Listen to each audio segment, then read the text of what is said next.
Well, good afternoon, everyone. My name is Dominik Trost, and I'm the co-founder of Holo One.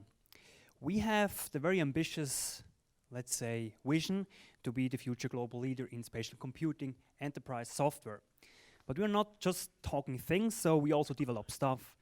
And we have developed Sphere, which is basically a highly scalable and standardized mixed reality platform for enterprises. So basically, we have captured all the demand that is out there in different industries and have put them into one single unified platform. On the platform, we have three different modules. They're called Expert, Workspace, and Task.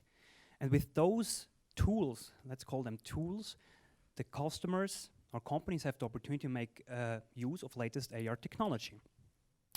So for example, Expert, which is a tool to faster identify and resolve problems. I think you all heard about this use case, right? It's pretty common. So we have automated matchmaking, which basically makes the worker connect with the right expert, which is available then, and also has then the opportunity, of course, with a bidirectional video and audio stream to interact with the field of view. He can send data over whatever he wants to and also draw into field of view with the goal to faster identify and resolve problems.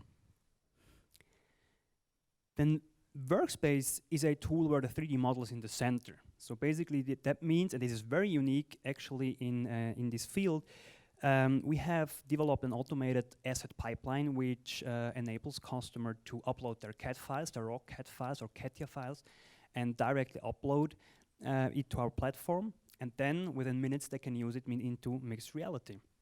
And they can do like a lot of stuff, so they can manipulate it.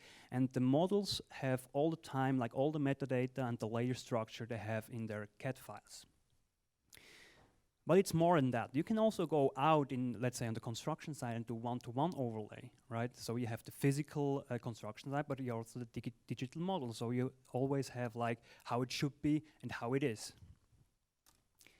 And then the third part is Task, where you can create your own workflows. So with the management portal, which is web-based, you can create your own steps. So you upload your text, or you write your text, you can upload files, 3D models, whatever you want to, and then you just position it one time in real-world space, let's call it like this, and then you can create your own workflow. And with all the modules, all the customers do basically manage the content and create it, right? And what's more, we also have direct interfaces to IoT, IoT interfaces to machines, for example, as you can see here, which makes the solution even more valuable.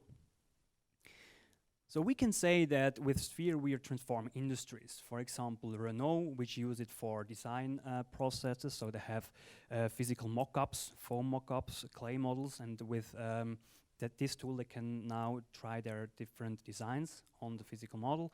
Or for example, Halter, which is in the architecture industry, as I said before, right? So you compare digital model with the actual construction site.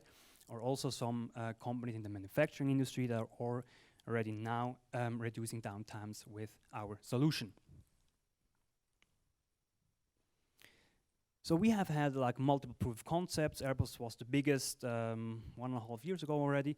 And as of now, we also have 15 different companies pre-saled our solution. They're all waiting off the HoloLens 2. I hope it comes soon.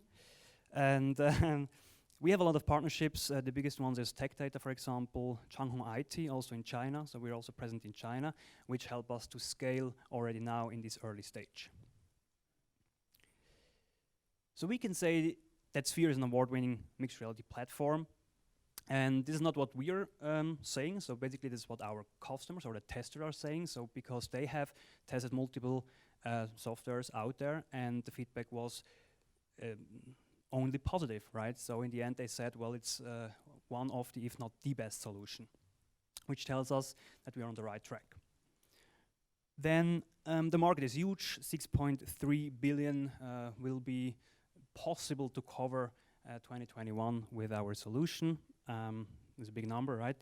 The business model basically is software as a service. So we charge per license, per user, basically. So very flexible. And we here are the team that makes this possible. So we're 19 people spread all over Zurich, Palo Alto, Chongqing in China, and Berlin in Germany. And we have seed round closed last year, and we are about to raise 4 million now in February next year.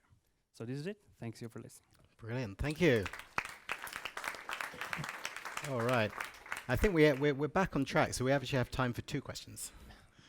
So, you have several big brands on your presentation. Yep.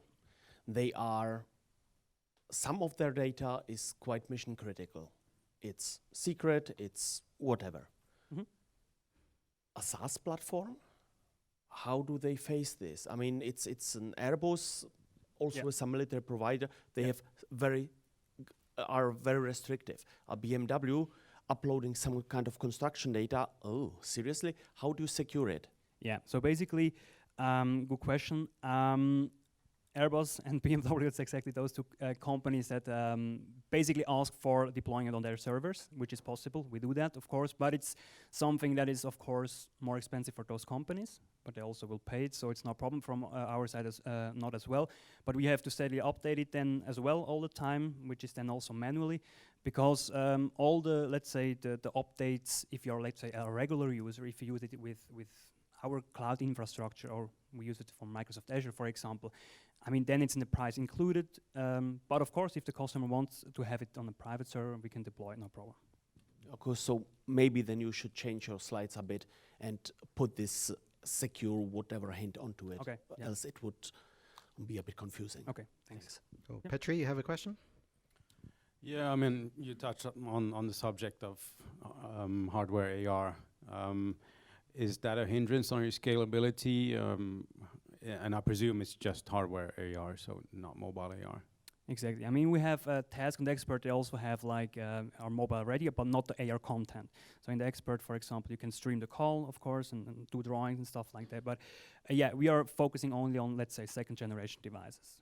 Yeah. This is also why we're, of course, kind of limited right now, but it is like a short-term issue, or should be.